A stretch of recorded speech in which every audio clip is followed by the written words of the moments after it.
Break के बाद आपका स्वागत है। लॉकडाउन 4 को लेकर बड़ी खबर हम आप तक पहुंचा रहे हैं। लगातार आपको बता रहे हैं कि लॉकडाउन 4 के दौरान आप क्या कर सकते हैं, क्या नहीं कर सकते हैं, किन चीजों को इजाजत दी गई है करने की और किन बातों को नहीं करने की इजाजत दी गई है। देखिए, स्कूल, कॉलेज, मेट्रो सेवाएं बंद रहेंगी।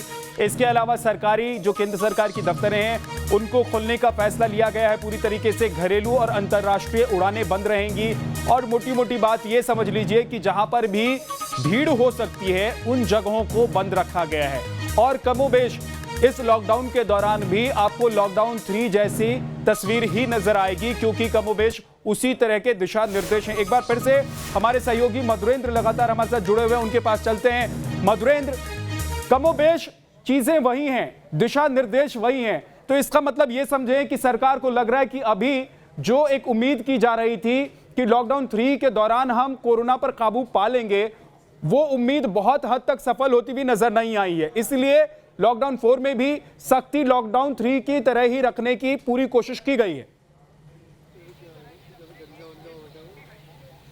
देखिए, बिल्कुल जिस तरह से बढ़ते हुए संक्रमण का दायरा है, जैसा कि मैंने बताया, बढ़ते हुए संक्रमण के दायरे को देखते हुए सरकार इस बात को लेकर बहुत ज़्यादा ढील के ऊपर हमने देखा कि गंभीर नहीं दिखाई दी। ये गाइडलाइन तस्दीक करता हुआ दिखाई दे रहा है।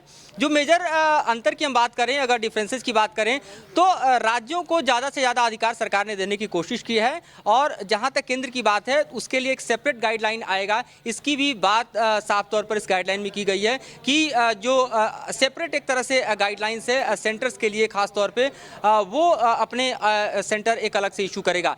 लेकिन राज्यों के अधिकार क्षेत्र पर अगर हम थोड़ी सी चर्चा करना चाहें तो जाहिर तौर पर जो मूवमेंट है, खास तौर पे इसको लेकर सवाल चल रहा है, उस मूवमेंट पर तमाम अधिकार राज्यों को है कि वो किस तरह से पासेस देंगे, किस तरह से मूवमेंट को इंश्योर करेंगे। जहां तक बात red zone, orange zone, green zone और कंटेनमेंट एरिया का है, ये भी अधिकार राज्यों को दिया गया है कि कौन सा डिस्ट्रिक्ट रेड जोन है, कौन सा डिस्ट्रिक्ट खासतौर पर आपको ऑरेंज जोन है। ये भी लोकल जो डिस्ट्रिक्ट ऑफिसर हैं, डीएम हैं, वो डिसाइड कर सकते हैं और उसमें स्टेट जो है उन चीज़ों को मॉनिटर कर सकता है।